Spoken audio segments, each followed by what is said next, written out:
മറ്റൊരു മുദ്രാവാക്യം ഞങ്ങൾക്ക് വേണം മതേതര ഇന്ത്യ എന്നുള്ളതാണ്. മതനിരപേക്ഷ ഇന്ത്യ കടുത്ത വെല്ലുവിളികളാണ് നേരിട്ടുകൊണ്ടിരിക്കുന്നത്. വിവിധ ഉദാഹരണങ്ങൾ നമ്മുടെ മുമ്പിലുണ്ട്.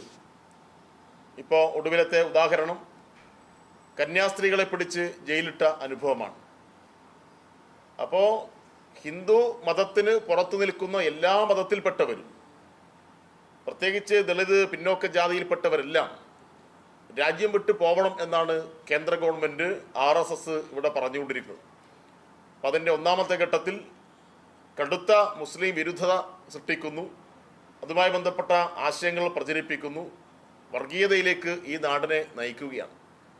അപ്പോൾ ദളിത് വിരുദ്ധതയും സ്ത്രീ വിരുദ്ധതയും മുസ്ലിം വിരുദ്ധതയും ക്രിസ്ത്യാനികൾക്കെതിരായ കടന്നാക്രമണവും എല്ലാം നമ്മൾ കണ്ടുകൊണ്ടിരിക്കുന്നു. ഇപ്പോൾ ഇന്ത്യയിലെ ദേശീയ പ്രസ്ഥാനത്തിൻ്റെ സമന്വിതരായ നേതൃത്വം സ്വപ്നം കണ്ട നിലയിൽ ഈ രാജ്യത്തെ കൊണ്ടുപോവുക, ആ നിലയിൽ ഒരു മതനിരപേക്ഷ ജനാധിപത്യ റിപ്പബ്ലിക്കായി രാജ്യത്തെ നയിക്കുക എന്ന ഉത്തരവാദിത്തത്തിന് പകരം രാജ്യത്തെ മതസ്വത്വത്തെ അടിസ്ഥാനപ്പെടുത്തിയിട്ട് ഭിന്നിപ്പിക്കാൻ നോക്കുന്നു കേന്ദ്ര ഗവൺമെൻറ്. RSS അതിനാവശ്യമായിട്ടുള്ള ആശയതലം ഇവിടെ സൃഷ്ടിക്കുകയാണ്.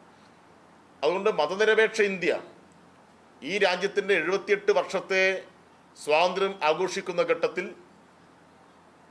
ഏറ്റവും പ്രധാനപ്പെട്ട മുദ്രാവാക്യമായി മതേതരത്വത്തെക്കുറിച്ച്, അതുമായി ബന്ധപ്പെട്ട ആശയത്തെ മുൻനിർത്തിക്കൊണ്ട് ശക്തമായ മുന്നേറ്റം നടത്തേണ്ടതുണ്ട്.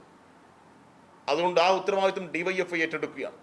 അതുകൊണ്ട് രാജ്യത്തുടനീളം ഈ സ്വാതന്ത്ര്യത്തിൻ്റെ ആഘോഷങ്ങൾ നടക്കുന്ന സന്ദർഭത്തിൽ ആഘോഷങ്ങളിൽ പങ്കെടുക്കുകയും അതോടൊപ്പം ഇതുപോലെയുള്ള വളരെ പ്രധാനപ്പെട്ട മുദ്രാവാക്യങ്ങൾ ഉയർത്തിക്കൊണ്ട് രാജ്യത്തെ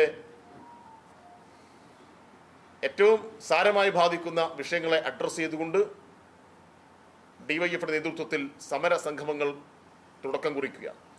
ആഗസ്റ്റ് 15-ാം തീയതി നടത്തി അവസാനിപ്പിക്കുകയല്ല, ആഗസ്റ്റ് 15-ന് ഇതൊരു തുടക്കമാണ്.